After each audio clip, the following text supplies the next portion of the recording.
Diyan natin masusubukan yung ating mga young bird kung matibay ba sila or kung hindi sila mawawala. So pumitik na yung ating mga young bird. Yung 9 na sisiw niya ay naging 4 na lang. At yung isa ay nakita ko nga dito patay na. Ayun, wala na. So, alright, so nandito na tayo sa kabilang bukid kung saan sila nagtatanim ng mga palaya. Pero tingnan nyo naman yung nagawa nila. Ang dami na. Ang dami na nilang naitayo. Yan. Siyempre sweet tayo sa kanila kaya bibigyan natin ng honey. Yeah, so heto yung gagamitin natin sikretong sangka para dito. So merienda ng ating mga tropa. Para sa bibigyan.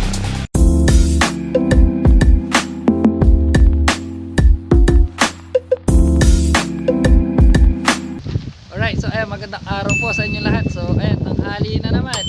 So magpapakawala na naman tayo ng ating mga young bird. Ayan, so tinanghali na naman tayo nag-video dahil may mga ginawa tayo kanina. Hindi ko nga sana pakakawalan yung ating mga young bird ngayon dahil sobrang lakas ng hangin. At tignan nyo naman, natanggal pa sa pagkatali. Ito. Yan, tignan nyo naman, natanggal pa sa pagkatali dahil sa lakas ng hangin. Ayan. So inaalala ko nga yung ating mga young bird baka tangayin nung malakas na hangin, pero dyan natin masusubukan yung ating mga young bird kung matibay ba sila or kung hindi sila mawawala. Ayan, so pakakawalan na natin yung ating mga young bird. Ito yung ating mga young bird, so naka-ready na sila. Ayan, so alam na nila yung oras ng pagpapakawala natin sa kanila. Ito. Ayan, so nandito na, so kompleto na sila. So ngayong araw nga pala yung mga young bird natin, ayan. So susubukan natin pakawalan dito sa ating release door. So tuturuan na rin natin silang lumabas dito. Ayan yung hangin, malakas na naman. So tinatangay yung ating camera. Ayan, so medyo malikot na naman yung ating camera at medyo maingay na naman dahil sa hangin. So dito ko na sila pakakawalan para matuto na sila dito. Ayan. So nandito nga rin yung isang YB natin kaya anim yung ibon na nandito. Ayan, tingnan nyo naman. So naninibago pa sila, panigurado eh. Ganito yung gagawin natin dyan. I-stickin muna natin. Yun. So ayun na yung isa. Ayun na, lumipad na yung dalawa. Yun. So yung apat agad sila nakalabas. Yung isa ito dahil ngayon lang natin sila palalabasin dito. Ayan oh. Nag Spider-Man pa. Yan, labas. Yan. Ayun na. So pumitik na yung ating mga young bird. So eto, sisilipin natin kung saan na napunta yung ating mga young bird. Ayun. So eto, 4 lang yung, ayun, 5 na, 6. So naging 6. Mukhang nandito na naman yung ating bisita.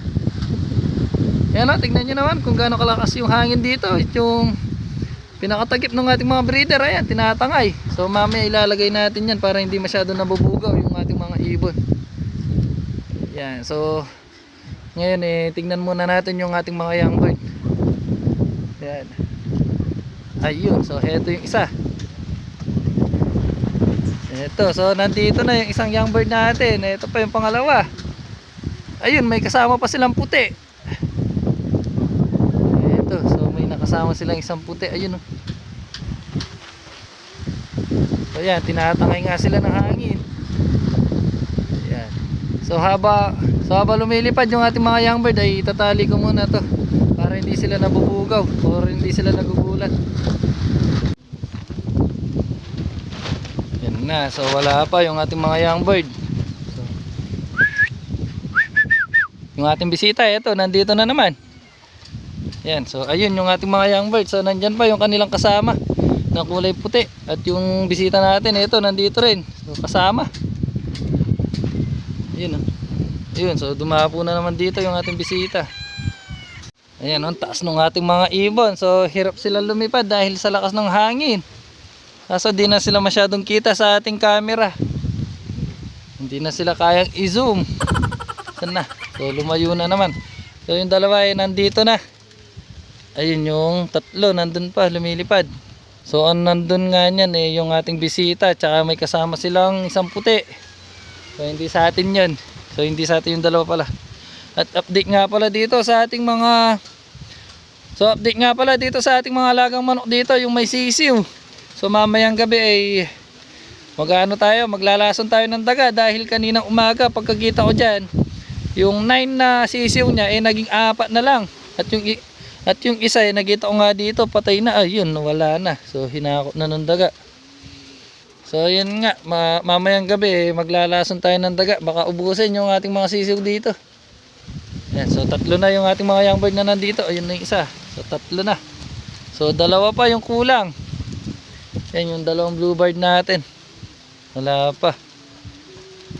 Ayun oh. So ang umiikot lang dito ay isang bluebird tsaka yung puti. Ito, ayun, ito sila. Ayan, 3. Pati yung ating bisita ay nandito pa. So ipakita ko na lang ulit mamaya kung bababa dito sa ating loft yung ating 2 bisita. Ayan. So yan, so mamaya na lang. Yan, nandito na yung 4 na ibon natin. Yung isa umiikot pa kasama nung puti. Saan na? Ayun, so heto na yung isang bluebird natin. Yan, ang taas oh. Ayun. So nag-dive na pababa. Ayan na. So hirap siyang bumaba dito sa ating loft dahil malakas yung hangin. Ayun oh. Ayan, lakas oh.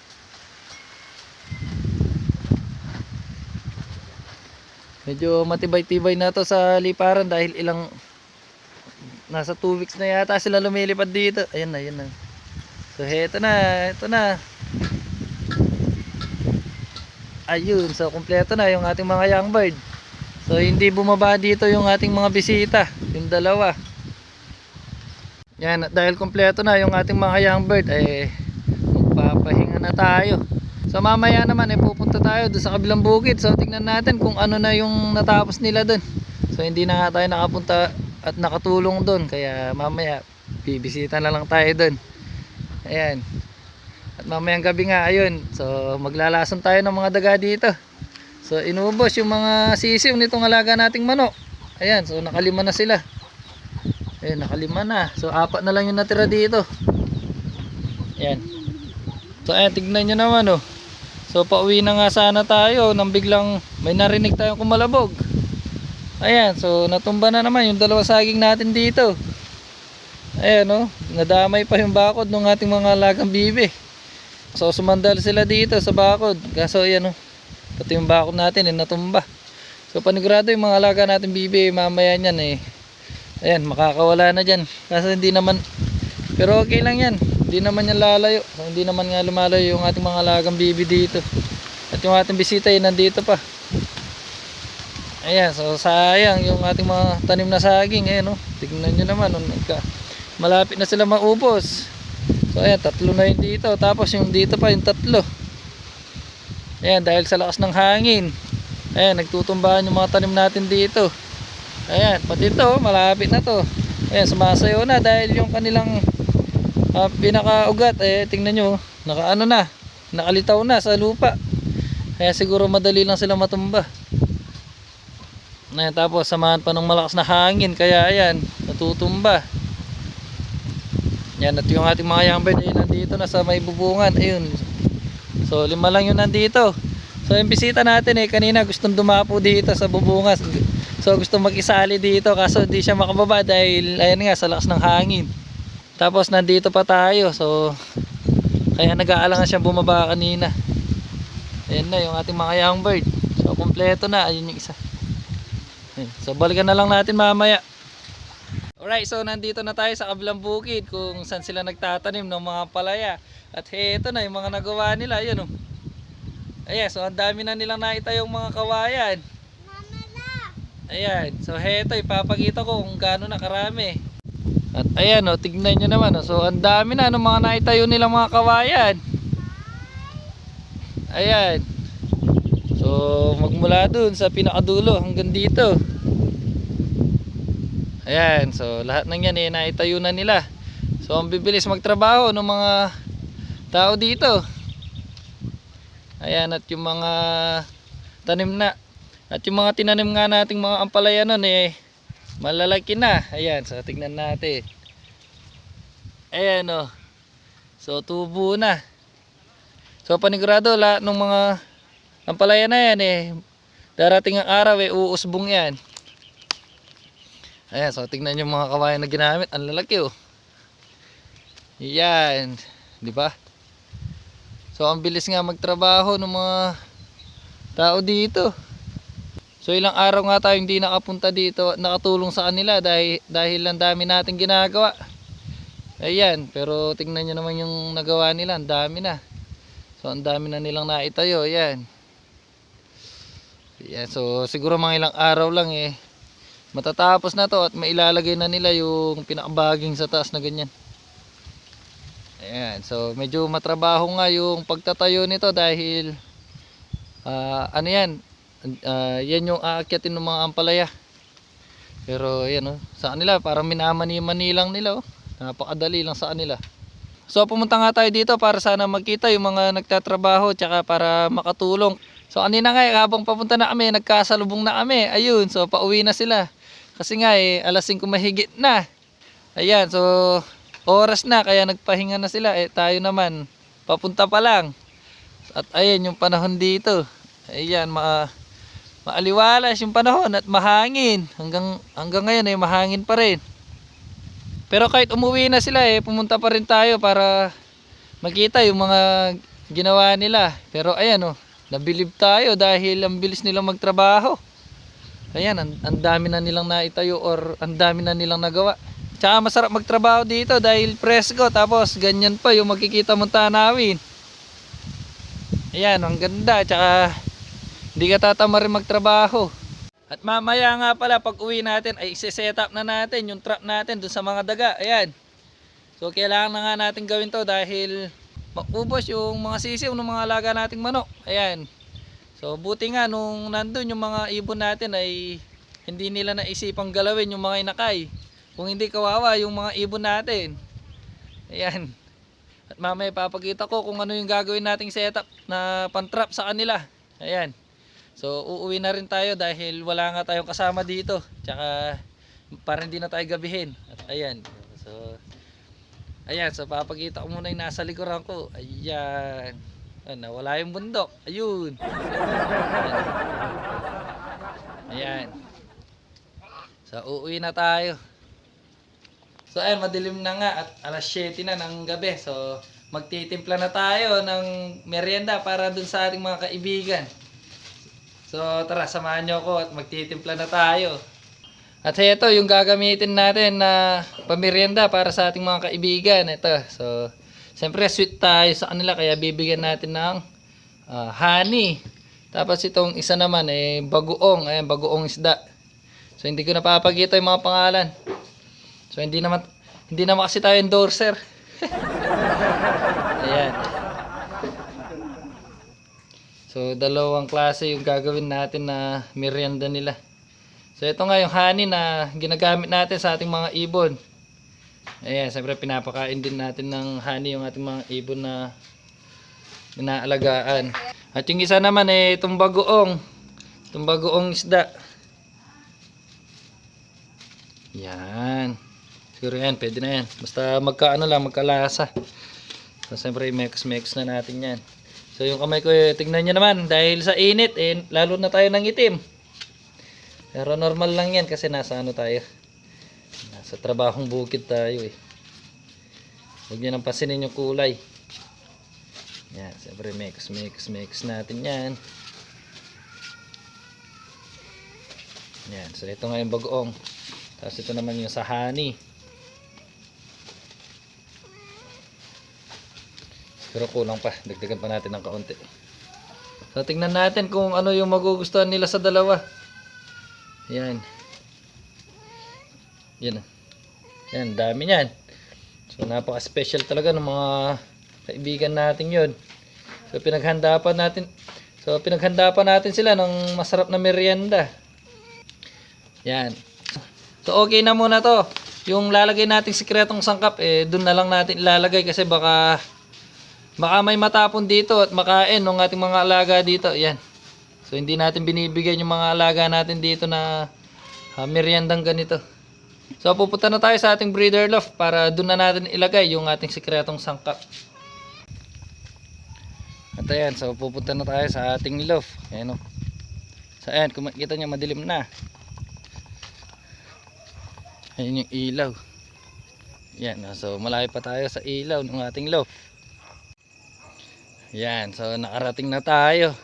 Yan, tingnan nyo naman, medyo madilim pa dito. So kulang pa talaga ng ilaw. Ayan, pero yung banda dito sa ating mga breeder ay okay na yan. Yan, siguro or kaya isa pa. Pero dito sa ating mga breeder dito pag nag-breed tayo dito, kulang pa ng ilaw. Pero siyempre nagdala tayo ng mga ilaw natin na gagamitin. Ayan, so i-set up ko muna.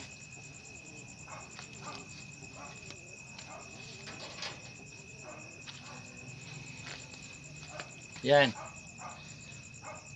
Yan. So dapat ganyan yung ating breeder loft dito. Ganyan kaliwanag oh. At ayan, nandito na tayo sa loob ng ating breeder loft. Ayan, at yung ginawa ko nga ay yung manok natin na may sisiw ay nilagay ko muna dito sa ating double cage. Ayan. Para safe na safe. At para bukas ng umaga ay hindi nila matuka to. Ayan, sana wag muna pumasok yung mga sisiw dito bukas ng umaga. Ayan, so isi-set up na natin yung ating merienda para sa ating mga kaibigan. Ayan, so heto yung gagamitin natin. Ito. Ayan, so heto yung gagamitin nating sikretong sangka para dito sa merienda ng ating mga tropa or kaibigan.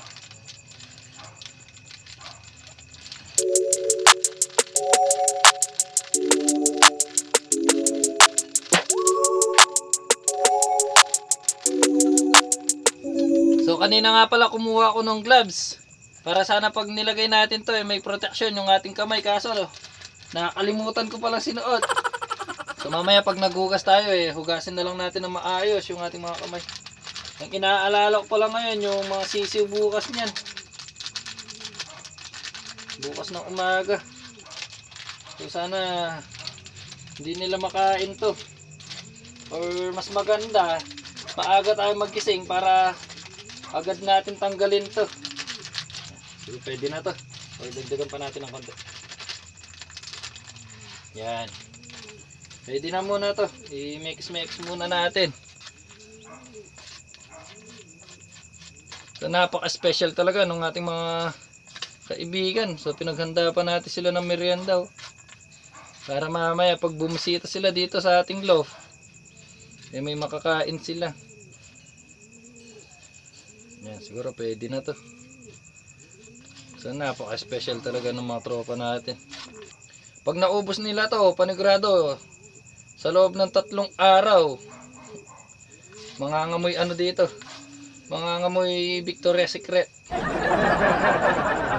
pwede na to. Ito naman isa.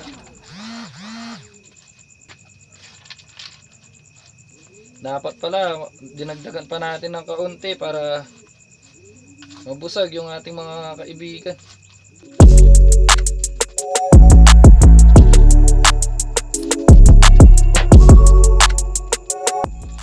Yan, siguro pwede na to. Yan. At ayan, tapos na natin timplahan yung merienda ng ating mga kaibigan. Siyempre ilalagay na natin to sa pwesto kung saan mas maganda. Isa dito. Ayan. So siguro itong isa dito na lang. Yan. Or dito. Ay hindi, mas maganda dito. Yan, dito na lang isa. Tapos maaga na lang tayo magising bukas para tanggalin agad to. Baka makain ng mga sisiw natin na pumapasok dito. Ayan o, tingnan nyo naman yung dumi ng mga kaibigan natin. Ayan. Ang dami. So panigurado, maubos bukas yan. Ayan o. So total, tapos na tayo sa ating ginagawa at nailagay na natin yung merienda para sa ating mga kaibigan. Ayan. So tingnan na lang ulit natin bukas ng umaga to.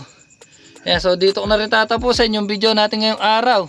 Ayan, so maraming salamat po.